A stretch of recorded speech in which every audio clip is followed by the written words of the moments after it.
നമ്മൾ കാനഡയിൽ വീട് മേടിക്കുമ്പം പല പല കാര്യങ്ങൾ ശ്രദ്ധിക്കും.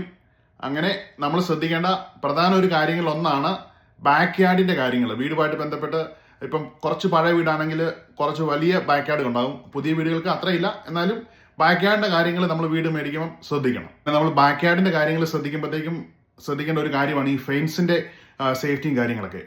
ഒരു സോൾഡ് ഫെൻസ് എന്ന് പറയുന്നത് സേഫ്റ്റി പ്ലസ് പ്രൈവസി എന്നാണ് പറയുന്നത്. അപ്പം നമ്മൾ അത് സ്ട്രോങ് ആണോ, അതിന്റെ ഹൈറ്റും കാര്യങ്ങളൊക്കെ ലോക്കൽ ബൈലോ ആയിട്ട് ബന്ധപ്പെട്ടാണോ നിൽക്കുന്നതെന്നൊക്കെ നോക്കണം. ചിലപ്പോൾ ഇപ്പം ഹൈറ്റ് കൂട്ടിയാണ് ഫെൻസ് പണിതേക്കുന്നെങ്കിൽ അതൊക്കെ പ്രോബ്ലം ഉണ്ടാകാൻ സാധ്യതയുണ്ട്. അപ്പം നമ്മൾ ഒരു ഫെൻസിന്റെ കാര്യങ്ങൾ വീട് മേടിക്കുമ്പോൾ ഒന്ന് ശ്രദ്ധിക്കുന്നുള്ളതായിരിക്കും.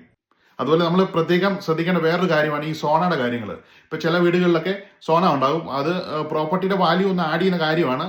എന്നാലും അതിന്റെ ഒരു ഇലക്ട്രിക്കൽ സേഫ്റ്റിയും വെന്റിലേഷനും എന്തെങ്കിലും മോയ്സ്ചർ എന്തെങ്കിലുമൊക്കെ അങ്ങനെയുള്ള പ്രശ്നങ്ങൾ ഉണ്ടോ എന്നൊക്കെ നമ്മളൊന്ന് പ്രത്യേകം ശ്രദ്ധിക്കണം. പിന്നെ നമ്മൾ ബാക്ക് യാർഡിന്റെ കാര്യങ്ങൾ ശ്രദ്ധിക്കുമ്പോഴത്തേക്ക് ഈ ഒരു ഫിനിഷ്ഡ് ഡെക്കിന്റെ കാര്യങ്ങൾ നോക്കണം.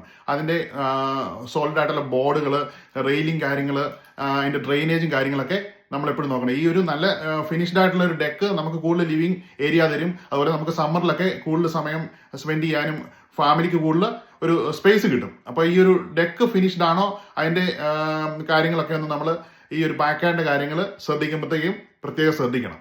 അപ്പം ഇത്തരത്തിലുള്ള കൂടുതൽ വീഡിയോസിന് അക്കൗണ്ട് ഫോളോ ചെയ്തോളൂ. Have A great day.